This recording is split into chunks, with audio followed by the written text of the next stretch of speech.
नमस्कार, मी मनोहर पवार. TV1 मराठीवर सर्वांचं स्वागत आहे. जत जिल्हा सांगली येथील Shantabai Shivshankar Arali BMS medical college येथे वार्षिक स्नेहसंमेलन संपन्न. या स्नेहसंमेलनासाठी प्रमुख पाहुणे म्हणून सांगली येथील प्रसिद्ध डॉक्टर प्रमोद उपाध्ये यांची खास उपस्थिती होती.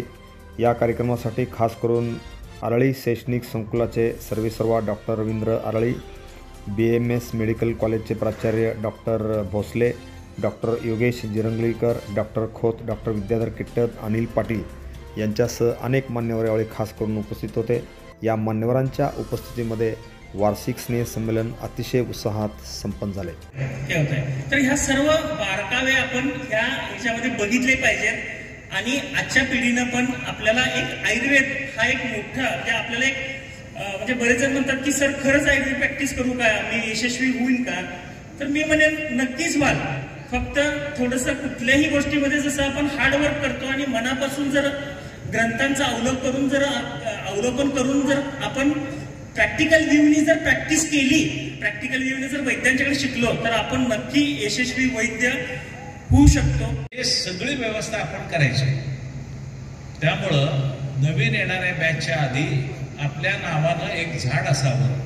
तुमचं स्वतःच नाव द्या आणि कोणाचं नाव नको. आणि मग ते तुम्ही व्यवस्थित काळजीपूर्वक ते झाड जोपासा. आणि अजून 2, 3, 4 वर्ष माझ्याबरोबर राहणार आहे तुम्ही जसं वाढाल तसं झाड पण वाढेल. आणि आम्ही एक पुस्तिका स्मरणिका म्हणा आपण काढतोय या वर्षी.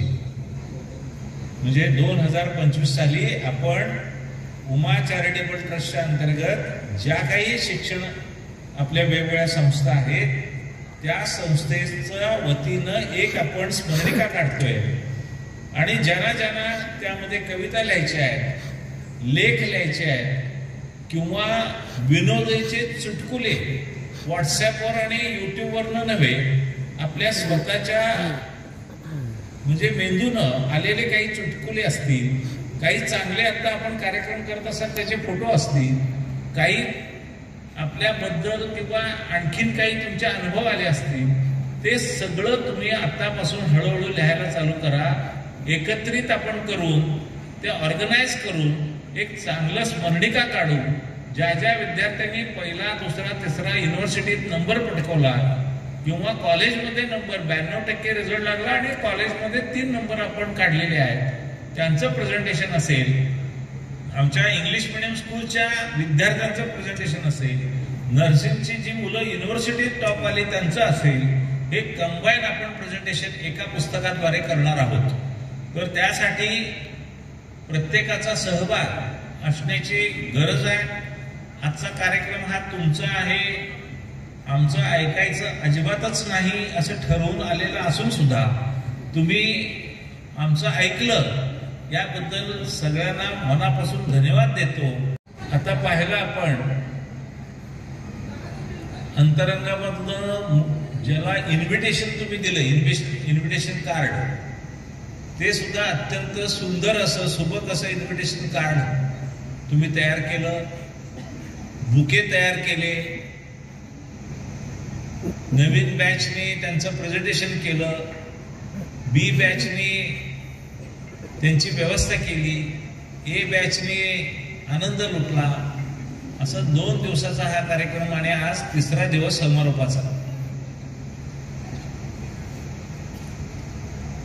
हे जे आतलं दडलेलं तुमचे कलागुणांना वाव मिळावा आणि वैद्यकीय शिक्षण घेता घेता ज्यावेळी तुम्ही डॉक्टर व्हाल, वैद्य व्हाल, तो व्यवसाय सांभाळता सांभाळता तुमचे वेगवेगळे गुण सुद्धा जोपासले पाहिजेत.